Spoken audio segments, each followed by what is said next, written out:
YouTube, what it do to?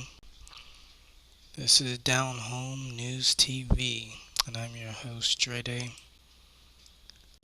I was gonna do a reaction video to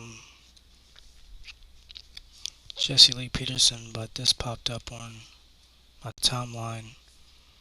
It's a quick synopsis of Charleston White's life.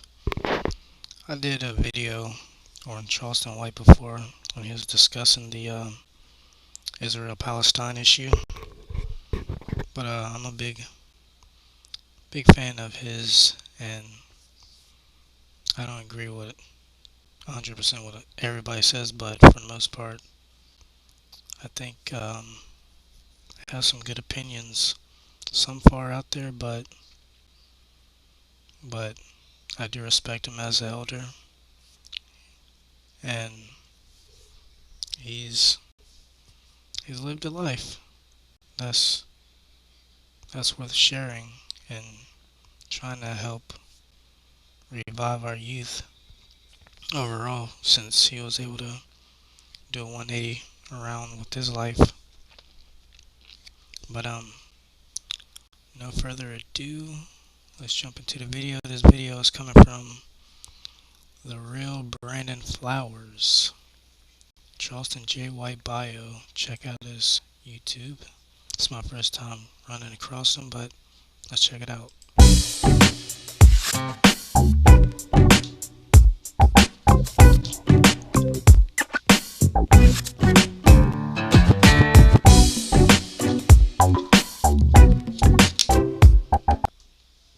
Hi, my name is Charleston White.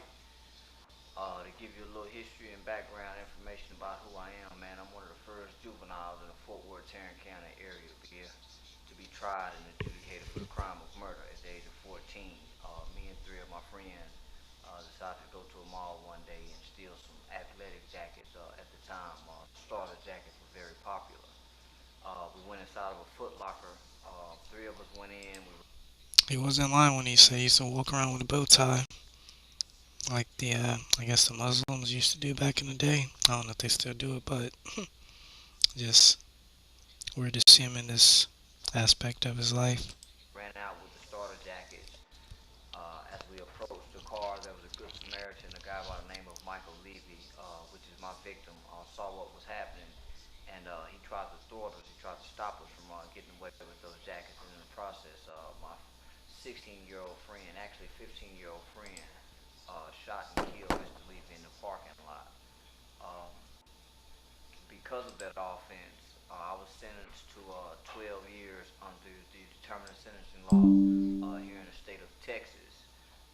My co-defendants, the guy who actually pulled the trigger, was sentenced to 75 years. He's still incarcerated right now today, and this crime occurred back on September 18, 1991. The anniversary is actually coming up. My oldest friend, who was actually been 16 or 17 at the time, he was sentenced to a 99-year sentence and went back on appeal and received 25 years. And then my other friend, while out on bond, he was killed by the police in a high-speed chase in an unrelated incident crime that caused his death. Um, I spent right about 7 years in the Texas Youth Commission from the time I was 14 until I was 21. Upon 30 days prior to my 18th birthday, based on Texas juvenile law, you're required to go back to court to a transfer hearing to see your judge to determine whether or not if you'll be transferred to the adult prison system or if you'll remain in the juvenile custody or if you'll be paroled. Uh, this decision was really based on your behavior while in custody in the Texas Youth Commission, as well as the nature of your crime. Your victim's impact statement had a lot to do with the judge's decision. And based on my behavior, the state recommendation was for me to be transferred to the adult prison system. I was caught up into gang activities. The state had a very strong recommendation for me to be transferred into the Texas Department of Correction. But there was five of my house parents at the time. We called them house parents. I think right now today the state as well as the youth refer to these individuals as juvenile correctional officers. But they put their jobs on the line, basically to come back in court and testify on my behalf. And these individuals then travel back to Fort Worth, Texas, to lie and tell the judge what a good student I was, because that wasn't true at all. They basically just came back to inform the judge the potential that they saw in me, and based on that potential and their testimony, my judge gave me a second chance at life and recommitted me back to the Texas Youth Commission. And it wasn't until I went back to the Texas Youth Commission that maturity played a big part in my changing, where I was able to get into the programs, the capital offender programs, and things of that nature, and begin to utilize a lot of the opportunities that was provided for me in the Texas Youth Commission. Upon getting out of TYC, man, I could honestly say that Texas Youth Commission, getting state school, gave me all the tools and skills that I needed in life to be successful upon coming back to society if I chose to use those skills. For the most part, man, coming back to my environment played a big part in reshaping me after I got out of TYC. I was released in September of 1997, and during that era, dope selling, drug dealing was at its highest. Gang banging, the gang culture was pretty much trying to die out, and there was an environment within not just my home environment, but within my race, within my culture, within the music. It glorified drug dealing, man. So when I came home, that's pretty much what I took to. 9 months after getting out of TYC, I was caught drug trafficking with 10 pounds of marijuana in Oklahoma and two firearms. Um, Based on that, that was an opportunity again for me to get my life in order, because I was given another chance. I took it to trial. I had a mistrial, and after the mistrial, the court, as well as the prosecuting attorney, offered me 6 months prison boot camp and 5 years deferred probation. So I took that. To make a long story short, man, I spent a lot of my 20s in the streets, being associated with the criminal elements of society. It wasn't until I had my daughter, 2009, a lot of my friends began to go to federal prison, and I was in my early 30s, and I began to look at life, and didn't realize I had anything that could better my life or change my situation that I was in. So I decided to go back to school and pursue education in criminal justice. And right now, today, currently, I'm a pre-law student at Texas Wesleyan University with 2 semesters to graduate before going to law school. I'm the founder and the CEO of a youth organization that's called Hyped About Hype. And Hype is an acronym for helping young people excel. And we traveled throughout the state of Texas speaking at a lot of the different Texas Juvenile Justice Department institution, juvenile complexes, juvenile institution, halfway houses.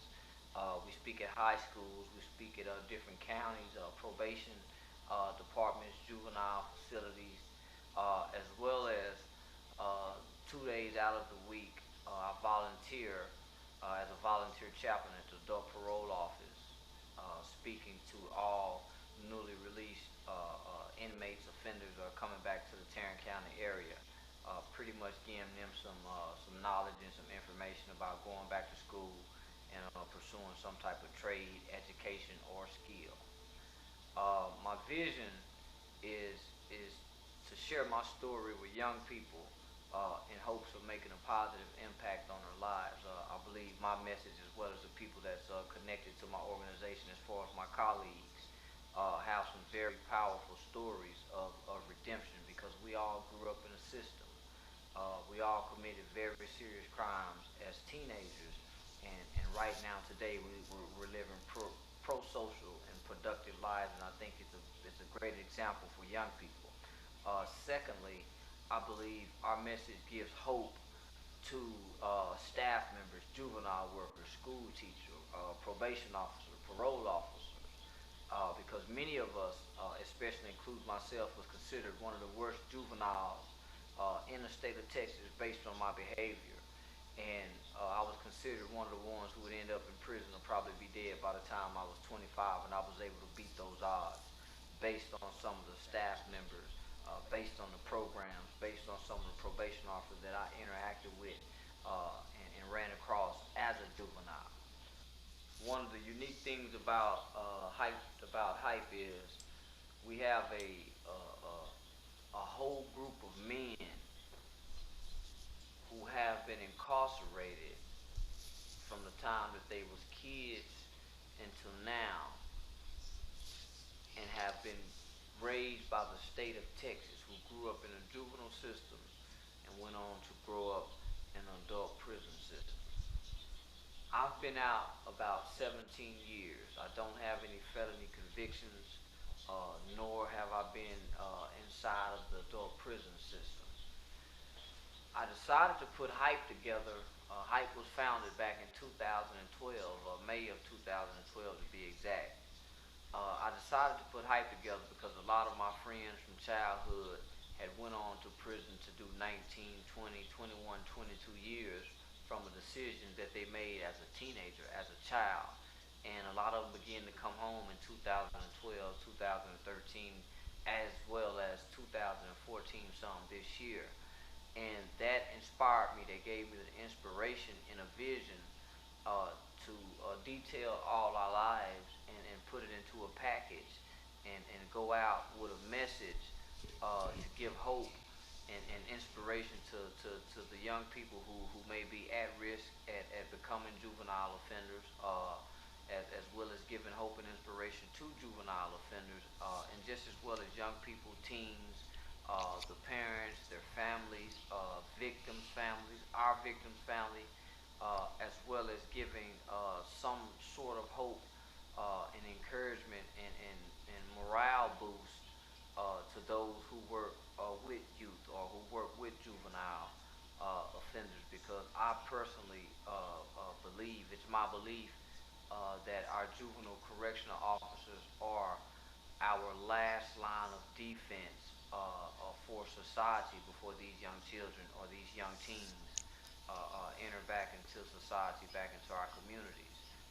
So I put together this organization, and I'm gonna cut it off there, but if y'all wanna, it's only a few more minutes left, but if y'all wanna check out that video, it's from the real Brandon Flowers, and just my opinion on that. It's just different seeing him in that different light compared to seeing him on Say Cheese and all that stuff.